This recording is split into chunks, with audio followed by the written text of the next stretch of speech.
The rain poured relentlessly, soaking through her threadbare dress as she clawed at the earth with trembling hands. Her fingers bled, her nails cracked, but she kept digging, slow, desperate scoops of mud from a shallow grave. The hole was barely waist deep, yet she acted like it was enough. Like she didn't need more room. Like she didn't deserve more. He saw her from the road. Just a flicker at first. A figure hunched in the woods, half lost in the shadows and storm. Most would have kept driving. He didn't. He stepped out of the black car, the door swinging shut behind him with a heavy thud. Silence stretched between them, cut only by the sound of rain and the slow thump of her heartbeat, louder in her ears than anything else. She didn't look up, didn't stop, just kept digging. He approached slowly, the mud swallowing his expensive shoes, and spoke only one word. Why? She froze. The shovel slipped from her grasp. Then, finally, she looked up, eyes wild, hollow, and ready to say goodbye to the world. And in that moment, he made a decision that would change both of their lives forever. She had no name here. Not really. To the people in town, she was just that girl, the one who wandered in a few months ago, hollow-eyed and silent, sleeping in abandoned sheds, sneaking food from back porches. Some said she was crazy. Others said she was cursed. But no one asked her story. No one wanted to know. The town of Black Hollow wasn't unkind, just cautious. It was the kind of place where the church bell still rang on Sundays, and every neighbor waved, unless you were a stranger, especially one with secrets. She lived on the edge of it all, between the forgotten woods and the decaying remains of a farmhouse long abandoned. Nature had started to reclaim the structure. Ivy crept through the windows, and the front steps collapsed under her weight months ago. But it was shelter. It was quiet. And it was invisible. And that's what she wanted more than anything. To disappear. Every morning, she scavenged. A half-eaten sandwich from a trash bin behind the diner. A bruised apple tossed aside at the market. At night, she wrapped herself in an old curtain she'd found in the attic, pretending it was warm. She had learned to need little and expect less. But what haunted her more than hunger was the silence. Not the silence of the woods. She liked that. It was familiar, steady. No, it was the silence inside her, the kind that made the world feel far away, like she was living under glass. Because once, she had a life. Once, there was music in her ears and laughter in her chest. But that was before the betrayal. Before the lie that ruined everything and everyone she loved. Before she ran. She never said her name out loud anymore. It felt foreign, like it belonged to someone else. Then there was him. Dominic Hale was a name whispered in boardrooms and luxury lounges across the state. Cold, calculated, brilliant. He built his empire from nothing, brick by brutal brick. People feared him before they respected him, and that's exactly how he liked it. He didn't do feelings. He did numbers, strategies, contracts. A handshake from Dominic Hale meant your life would never be the same, whether in success or destruction. He was meticulous, always in control. Emotion was a liability, and liabilities had no place in his world. But even men like Dominic Hale had to breathe. And for him, that meant long, silent drives through unfamiliar roads, away from glass towers and boardroom battles. It was during one of those late-night escapes that he saw her. He wasn't looking for anyone, especially not a girl digging a grave in the woods. He had already buried enough of his past. But something about the scene struck him, haunted him. The way she moved, as if she was already gone. The way she didn't flinch when thunder cracked above them. The way she didn't care he was watching. He could have driven away. He probably should have. But instead, he stepped into the mud, letting the rain soak his suit and ruin his watch. Because Dominic Hale, the man who controlled everything, suddenly felt the pull of something he couldn't explain. She didn't know it yet, but the moment she looked up at him, her life shifted. And so did his. Two broken souls, on opposite ends of the world, now standing at the edge of something neither of them were prepared for. And neither of them could walk away. The morning after the grave. She didn't expect to wake up on clean sheets. She didn't expect to wake up at all. But sunlight streamed through tall windows she didn't recognize, casting long lines across a cream-colored room that smelled faintly of cedar and something floral. She blinked slowly, her muscles stiff, her throat dry. The curtain she usually wrapped around herself at night was gone, replaced by a soft throw and an oversized hoodie that didn't belong to her. For a moment, she thought she was dreaming. Then she heard footsteps, measured, deliberate, and the soft creak of a leather chair nearby. Dominic sat across from her, suit jacket off, sleeves rolled to his elbows, one brow arched with detached curiosity. He held a tablet in his hand, though it was clear he hadn't been reading. He was watching her. "You're awake," he said simply. She tried to sit up. Her head spun. "Where am I?" Her voice came out hoarse and used. "My house. You passed out before I could ask what you were doing in the woods, so I made a judgment call." Her eyes darted toward the door, then the window. "You're not a prisoner," he added, catching the look. "But you are safe." She wasn't used to that word. Safe. Still, she moved carefully, as if at any moment the floor might give way. He leaned forward, resting his elbows on his knees. "What were you doing out there?" Silence. Her fingers tightened around the blanket, and she shook her head once, slowly. "Not ready. Not now." He studied her like she was a puzzle with too many missing pieces. And then, with a sigh, he stood up. "You don't have to talk. Not yet. But if you're staying here, temporarily, you'll follow some rules." Her eyes widened. "Stay. I'm not leaving you out there alone again," he said firmly, as if it was obvious. "Especially not after watching you try to bury yourself alive." That line, that truth, it cracked something open in her. But before she could respond, another sound broke through the moment. A sharp, brisk knock at the front door, followed by the unmistakable voice of a woman. "Dominic, open up. I know you're in there." He froze. His jaw clenched. The girl instinctively shrank back against the pillows, pulling the blanket tighter. "Who's that?" she whispered. He didn't answer, but his whole posture shifted, rigid, alert. "Stay here," he said sharply, before striding out of the room. She listened as the door opened, and the woman's voice spilled in again, loud, accusing, and angry. "You think you can just disappear for 3 days? What is going on with you?" She couldn't hear his reply, only the tension in the air, the coldness in his tone, and the undeniable realization that this man, who had offered her safety, was about to become someone else's storm. Dominic's mansion was more than just luxury. It was isolation wrapped in elegance. Wide halls, gleaming floors, and walls lined with curated art that no one ever stopped to admire. But inside that cold perfection lived a few people whose presence would begin to shape the girl's world in unexpected ways. First was Mrs. Ellery, the housekeeper, a woman in her 60s with a no-nonsense tone and the sharp eyes of someone who'd seen too much to be surprised anymore. She'd been working for Dominic for nearly a decade, long enough to know when he was hiding something. The morning after the girl arrived, Mrs. Ellery found her sitting quietly on the kitchen stool, staring at a mug of untouched tea. "You don't talk much, do you?" she said, not unkindly. The girl didn't reply, but she met the woman's gaze for a moment. That was enough for Ellery to sigh, set down a plate of toast, and say, "Well, quiet people usually hear more anyway. Just be careful what you listen to in this house." Then there was Nathan, Dominic's younger half-brother. In his late 20s, Nathan was the opposite of Dominic in every way: loud, impulsive, and permanently 5 minutes late to everything. He burst into the house one afternoon, dragging a guitar case and a duffel bag behind him. "I needed a place to crash." "Don't worry, I'll only be here until my band gets our tour figured out," he said, waving at Dominic, who looked ready to combust. Then he spotted the girl in the corner. "Whoa, new face. Are you, like, his assistant or something?" The girl shook her head, shrinking into her chair. Nathan blinked. "Oh, cool. Mystery vibe. I like it." Over the next few days, he treated her like an old friend. Not in the intrusive, prying way, but like someone who assumed she belonged, even if she didn't know it yet.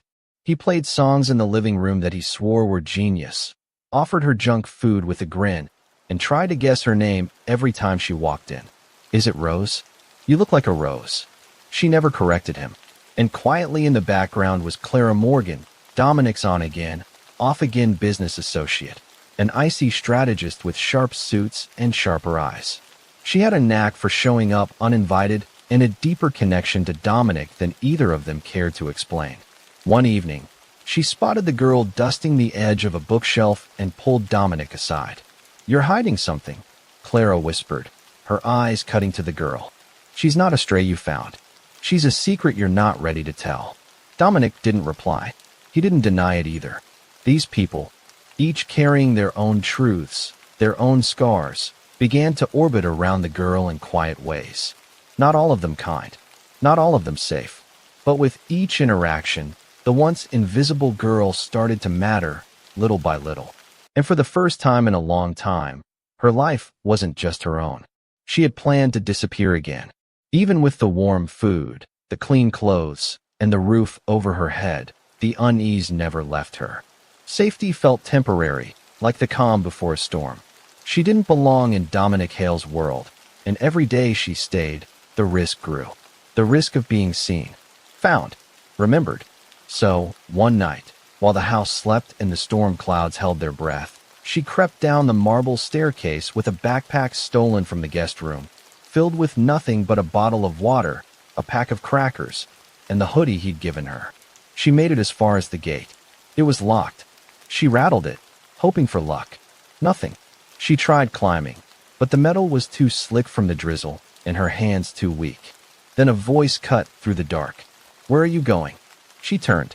Dominic stood by the security post. No coat, no shoes, like he'd come running. His hair was disheveled, and his eyes, usually unreadable, were tight with something close to panic. I can't stay," she said. "You don't understand. If they find me." "Who?" he demanded, stepping closer. "Who are you running from?" She backed away. "It doesn't matter. I'll only bring trouble." "Too late," he said, his voice low. "Trouble already came, and it's not because of you." He held out his phone, screen glowing with a news headline. Her heart stopped. "Missing teen found living in reclusive CEO's mansion." There was her photo, blurry, but unmistakably her. Below it, a caption, "Foster runaway linked to scandal involving missing charity funds and former guardian." Her knees buckled. No, they can't. They can. And they did. Dominic said, jaw clenched. "You've been seen. This whole time, I thought I was keeping you hidden. Turns out I was making you easier to find." Tears welled in her eyes, but she forced herself to speak. "I didn't steal anything. I ran because he was going to hurt me." Again, Dominic's expression shifted. Something dark flickered there. Something protective. "You should have told me," he said quietly. "I couldn't trust you." His silence was answer enough. But then, to her surprise, he nodded. "Fair. I haven't exactly earned that." She waited for him to say it. "Leave. Go. I'm done." But instead, he did the unthinkable. He unlocked the gate. "Stepped aside. You want to run?" he said. "Go. I won't stop you." She looked at the open road, the chance for freedom, the darkness beyond. Then she looked at him, and for the first time since digging that grave, she didn't feel like running. "I don't want to run," she whispered. "I want to fight, but I don't know how." Dominic reached out, not to pull her back, but to steady her. "Then let's start there." The story had just changed. She wasn't the hunted anymore. She was the one preparing to fight back. The mansion felt different now. It wasn't just a hiding place. It was becoming a home. Not because it was safe, or grand, or silent, but because, slowly, room by room, she was filling it with new pieces of herself. A coffee mug left on the kitchen counter. A folded blanket on the living room couch. A book half-read and dog-eared on the nightstand. It was subtle, but real. Mrs. Ellery began teaching her to cook. Nothing fancy, just scrambled eggs, pancakes, stew. But the rhythm of it calmed her. The scent of garlic and rosemary felt more grounding than anything she'd known in years. Nathan became her unlikely confidant. Though he still called her Rose, he no longer pushed for answers. Instead, he told her stories about his chaotic band life, laughed too loud at his own jokes, and started teaching her chords on his guitar. Music helped her express what she couldn't all. One afternoon, after a quiet lunch, he handed her a file. Inside were documents, legal ones, with her real name at the top. He didn't say anything at first, just watched her read. "I hired someone," he said eventually, "to look into your case. Your foster guardian. The one who hurt you. He's under investigation now. But there's more. There's a way to clear your name. If you're ready. Her hands shook as she held the papers. Relief, fear, guilt, they all tangled in her chest. You did this for me? She asked, barely able to believe it. No, he said, eyes locking with hers. I did it because no one else did. And that's not acceptable. She looked at him, this man who once lived in ice and distance, and saw something she hadn't before, conviction, not just in what he did, but in who he was becoming. Later that night, as they stood on the balcony, she whispered, I'm scared of what happens next. So am I, he said. But fear doesn't mean you run. It just means what you're doing matters. The world outside was still the same. Cruel, loud, unpredictable. But her world was changing. She was learning to exist in it again. Not as a ghost, not as a shadow, but as someone who mattered. And with every passing day, the girl who once dug her own grave was slowly building a life instead. One she wasn't so ready to lose anymore. It started with a knock on the door, calm, deliberate, unexpected. Dominic had just returned from a meeting downtown, and she was helping Mrs. Ellery set the table. The soft rhythm of daily life had become oddly comforting. Safe. But when Dominic opened the door and saw the man standing there, every ounce of calm shattered.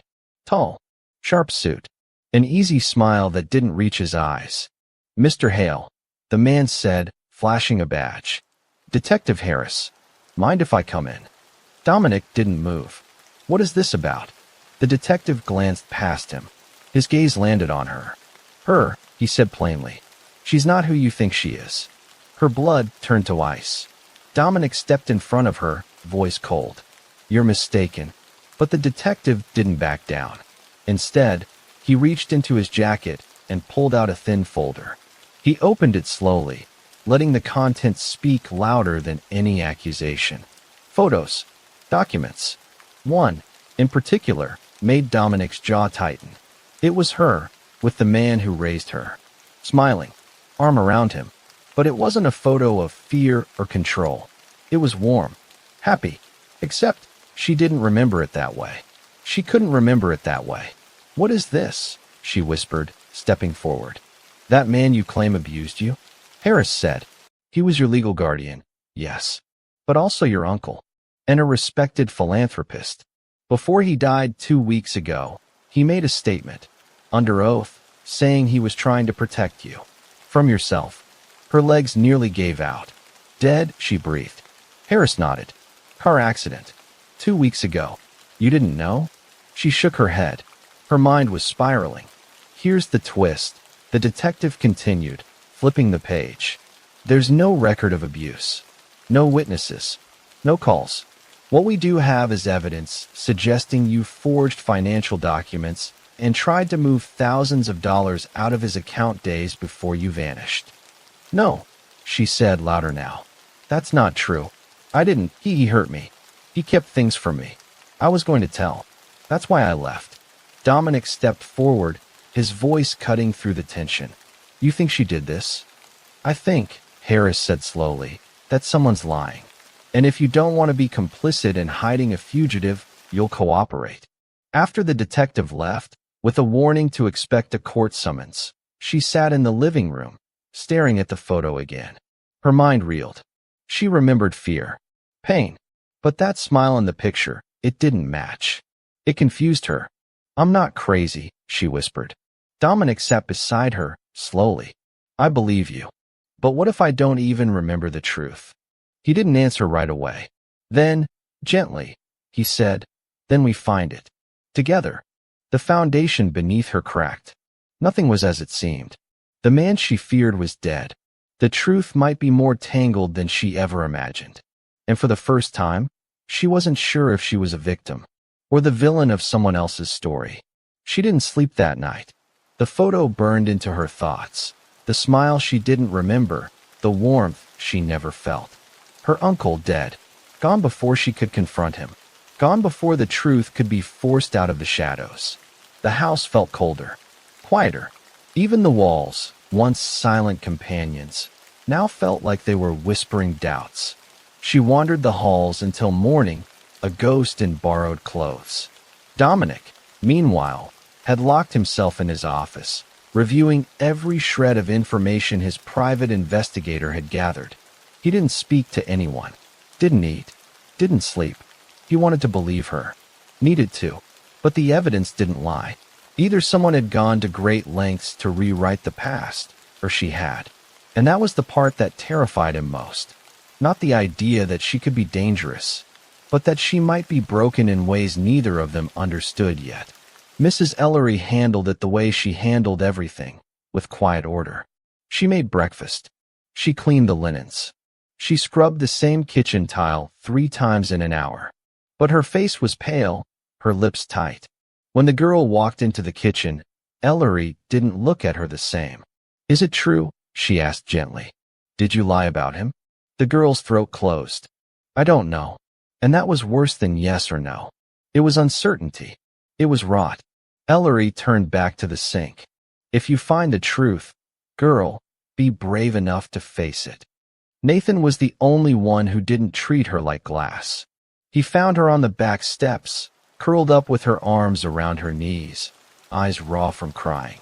"Rough night, huh?" he said, dropping beside her with a bag of chips and 2 soda cans. "I think I'm losing my mind." "Yeah, well, welcome to the club. We meet on Tuesdays." She let out a shaky laugh despite herself. Then her voice cracked. "What if I hurt him? What if I was the bad guy?" Nathan looked at her, really looked. "You don't get to say that. I've seen bad people. You're not one of them. You don't know that. Maybe not. But I know you now. And I've never seen anyone fight so hard just to breathe." She broke then. Finally. The sobs came from deep within, full of years she'd buried in truth she no longer trusted. Nathan didn't try to fix it. He just sat beside her, holding the silence like a shield. That night, Dominic stood outside her door, hand poised to knock. He didn't. He turned away. Inside, she sat on the floor, her back against the wall, the folder still open beside her. The smiling photo, the statement, the accusations. She pressed her forehead to her knees. Everything she'd rebuilt, fragile, beautiful, was starting to unravel. And she didn't know if she had the strength to catch the pieces before they shattered for good.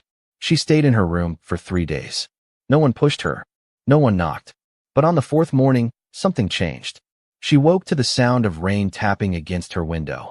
And for the first time since the detective's visit, she stood up with purpose. The weight in her chest hadn't disappeared, but now it felt like something she could carry, not something that would crush her. She had been lost in the question of who to trust. But maybe the real question was, what was the truth? And if she didn't know it, if memory had been taken or twisted, then she had to chase it down herself. She walked straight into Dominic's office. He looked up, startled, then stood as if expecting another collapse. "I want to remember," she said. Her voice was quiet but steady. "I need to know what happened. All of it." Dominic studied her, something in his expression softening. Then, without a word, he opened a drawer and handed her a flash drive. "Everything my investigator found is on this," he said. "Emails, call logs, old photos, court records." She took it. "Will you help me go through it?" He nodded slowly. "All of it. No matter what we find." They worked side by side in the study over the next week. She pieced together timelines, searched for inconsistencies, printed out pages, and laid them across the floor like puzzle pieces. It wasn't easy. The records were a mess of conflicting stories, some painting her uncle as a benevolent guardian, others showing signs of coercion and manipulation. But then, buried deep in an archived email chain, she found something. A digital receipt from a medical supply company, addressed to his name. The date was 2 years ago. The item? Diazepam. Bulk order. Prescribed to her. Except she'd never taken it. Her eyes widened. "He was drugging me." Dominic leaned over her shoulder, scanning the receipt. This changes everything. Her memories, fuzzy, broken, made sense now. The blurs, the missing hours, the strange emotional swings. She hadn't made up her fear. She'd been chemically silenced. It was the crack in the narrative they needed. That night, she sat in the garden with Nathan and Mrs. Ellery. She told them everything about the drugs, the memories returning in fragments, the truth beginning to rise from the murk. Ellery's face went pale, but she took the girl's hand and squeezed it. "You're not broken," she said. "You were muzzled. There's a difference." With Dominic's help, they began building a legal case. Not just to clear her name, but to hold accountable the people who let it happen. Social workers, medical staff, those who looked the other way. She wasn't running anymore. She was fighting, with facts, with fire, and with something she hadn't dared to believe in before. Clarity. The storm hadn't passed. But for the first time, she wasn't just surviving it. She was moving through it, one truth at a time. The truth was finally taking shape. Messy, painful, undeniable. She stood in front of the courthouse, armed with the evidence they'd compiled: forged medical prescriptions, altered guardianship files, bank transfers hidden beneath layers of bureaucracy. Dominic had arranged for a private meeting with a judge sympathetic to abuse survivors. Her name could be cleared, but as they walked toward the entrance, Dominic's phone rang. He answered with a clipped, "Hail." She watched his face go still. When he ended the call, he didn't look at her. "What is it?" she asked. He hesitated. Then, "Nathan's been arrested." "What?" "For obstruction," Dominic said tightly. "The detective found out he helped you when you were on the run. They've been monitoring our movements and his involvement." Her stomach twisted. "No, that's not fair. He didn't even know the full truth. He lied to the police. That's enough to make him a scapegoat." She felt the floor vanish beneath her. Nathan, goofy, loyal, the first person to make her laugh again, locked up because of her. Dominic stepped forward. "I can fix this. I have connections. But it's going to take time." She shook her head. "I can't let him pay for me." Later that night, as rain fell hard against the windows, she went to Dominic's office. He looked up from his laptop. "I'm turning myself in," she said. His expression collapsed. "Don't be ridiculous." "It's not ridiculous. It's right. I'll testify, tell them everything, but I won't let Nathan suffer for protecting me. You don't owe them your life." "No," she said, her voice steady. "But I owe him mine." She left a note on her bed the next morning. By the time Dominic found it, she was already gone. She walked into the police station alone. The same detective who'd cornered her at Dominic's door looked up from his desk, surprised. "I'm here to talk," she said, "and I won't be leaving." The next 48 hours moved like glass, clear, sharp, dangerous.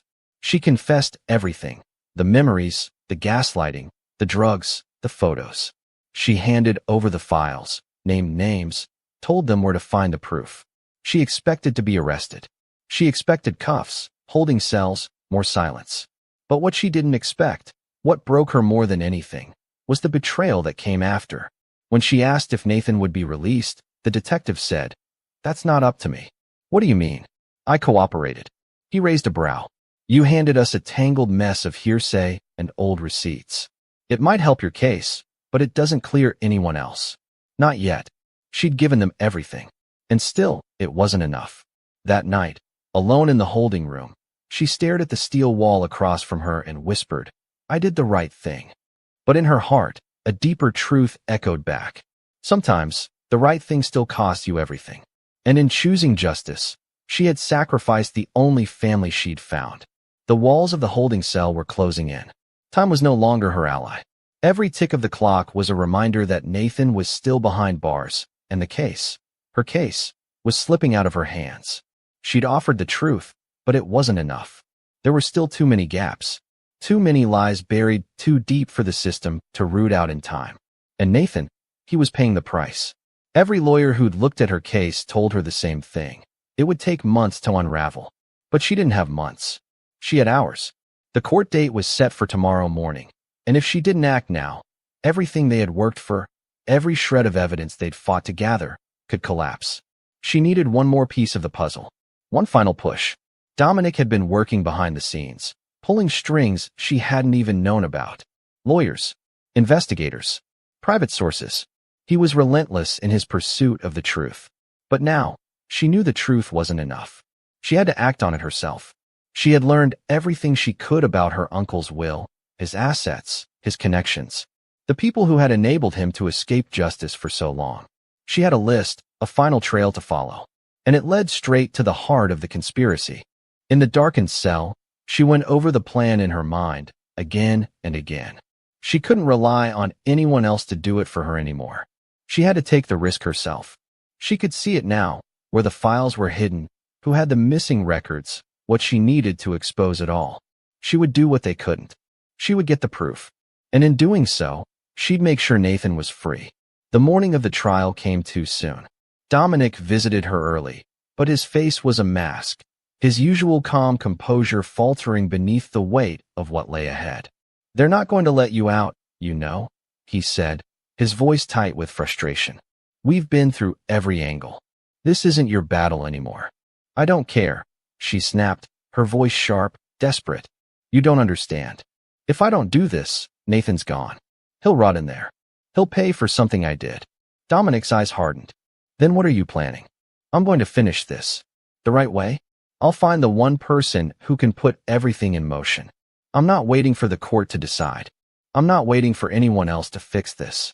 He gripped her shoulders, a forceful but gentle reminder. "You're not alone in this.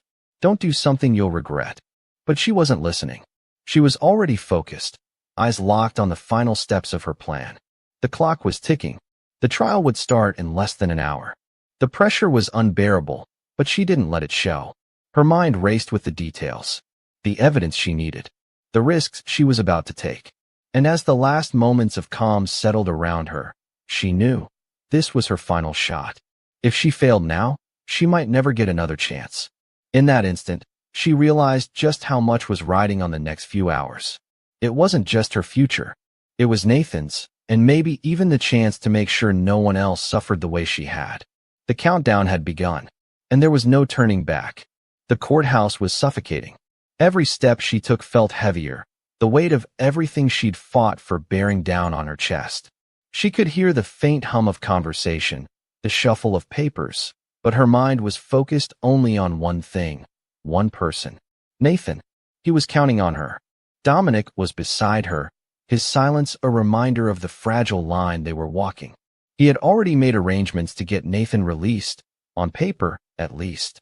But they both knew it wasn't enough. Not yet. They needed hard proof. They needed the last piece of the puzzle, and they had precious little time. She stepped into the courtroom, eyes searching for the faces that had come to judge her, faces she had once trusted. The prosecutor, grim-faced and confident, nodded toward her. The defense attorney, a slick man who'd spent months weaving his own web of lies, barely acknowledged her presence. But her eyes locked on the judge, Judge Martin. He was the final key, the man who had already made up his mind about her before she even stepped foot in the courtroom. She had to change that. The bailiff called the case to order, and the atmosphere shifted. Tension thickened in the air. This was it. The confrontation she'd been avoiding, the one she knew would decide everything. She took a deep breath, standing in the witness box. Her voice barely shook as she faced the judge. She didn't have to say much. The evidence was already there, stacked neatly in front of her.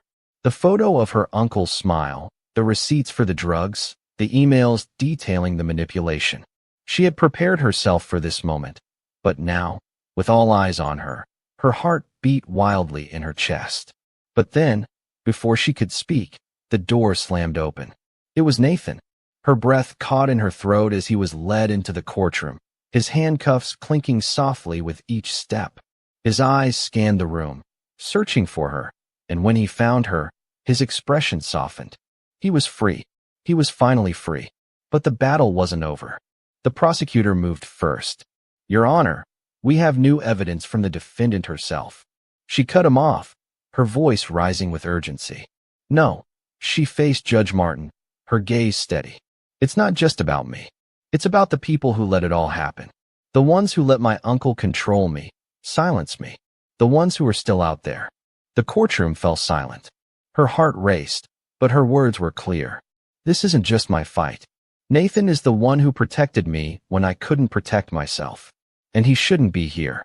She motioned to the prosecution table. "You've heard the lies. But you haven't heard the truth, the full truth. It's time to end the cover-up. It's time to hold everyone accountable." Her voice didn't waver now. "If I'm guilty of anything, it's of trusting the wrong people. But I didn't make those choices alone. And I won't let you imprison the only person who ever stood by me. Not when I've done everything I could to make it right." Dominic stood beside her, his presence a silent show of support. The tension in the room escalated, the weight of her words hanging in the air. She could feel the eyes of the room on her, everyone waiting for her to back down, waiting for her to crumble. But she didn't. She held her ground, knowing that what she said next could change everything. I'm asking you to see the truth, not just in the evidence, but in the people standing here. In Nathan, in me. We've both paid the price for this. But we are not the criminals here. Her voice was steady, but her heart was pounding. We're survivors. Judge Martin sat still for a moment, his gaze sweeping across the room. Then, without warning, he slammed his gavel down. Enough. His voice echoed, hard and final.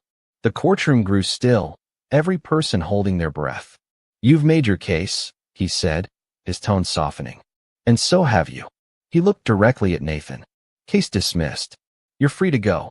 Her breath escaped in a sharp, relieved gasp. The room erupted in shock, but she didn't hear the chaos. She was focused on Nathan, his eyes meeting hers with a mixture of disbelief and overwhelming gratitude. As he moved toward her, she felt the weight she had carried for so long lift. There was no more fear, no more running. They had won. And in that moment, everything else faded. The lies, the pain, the fears. All that remained was the truth. And they were free. Together. The days after the trial passed in a blur. For the first time in what felt like forever, the weight that had crushed her chest began to lift. Nathan was free. The court had seen the truth. And though her uncle's legacy of manipulation and deceit was far from over, it no longer had the power to control her. But even as the world outside moved on, she didn't feel the same. No one could. The scars, physical and emotional, remained, lingering just below the surface, reminders of everything she had survived. Every decision, every step she had taken toward the light had come at a cost. In the weeks that followed, she and Nathan found a fragile normality. They rebuilt their lives slowly. Nathan returned to his family, who embraced him like a long-lost son. And for the first time, she let herself imagine a future where she wasn't constantly looking over her shoulder, expecting the next blow. But it wasn't perfect. It couldn't be. The echoes of everything that had happened were too strong, too deep. One evening, Dominic called her. She hadn't heard from him in a while. Are you okay? His voice was softer than usual, as if he was afraid to ask. I'm here, she said. I'm healing. Slowly. He paused, as if gathering the right words. You don't have to do it alone, you know. I know. She smiled, but the sadness in her eyes lingered. She was still afraid, still scarred. After hanging up, she walked outside, letting the cool night air settle around her. The stars above seemed impossibly distant, their glow a quiet reminder that even in the darkest of times, there was always light to be found. Her fingers grazed the edge of the garden fence, and for the first time in months, she didn't feel the need to hide. She wasn't looking for someone to save her anymore. She had learned to save herself. But still, questions lingered. The pieces of the past that remained hidden, the fragments of her uncle's life she hadn't yet uncovered. The people who had helped him. The systems that had allowed the abuse to continue. It wasn't over. Not yet. And then, standing there, her mind wandered to the life she had yet to build. The quiet peace she was finding, the new friendships she was forging. She wondered, for a brief moment, if she would ever truly escape the shadow of her past. But maybe that was okay. Maybe it wasn't about erasing the pain. It was about learning to live with it, learning to take control, to move forward even when the scars still ached. The world would always have its dark corners, but she didn't have to be trapped in them anymore. The past had shaped her, but it would never define her again. As she turned back toward the house, she realized she didn't have all the answers. But for the first time in her life, she wasn't looking for them anymore. Some questions didn't need to be answered. Some things were meant to be left in the past. And the rest? She would face it head on, one step at a time.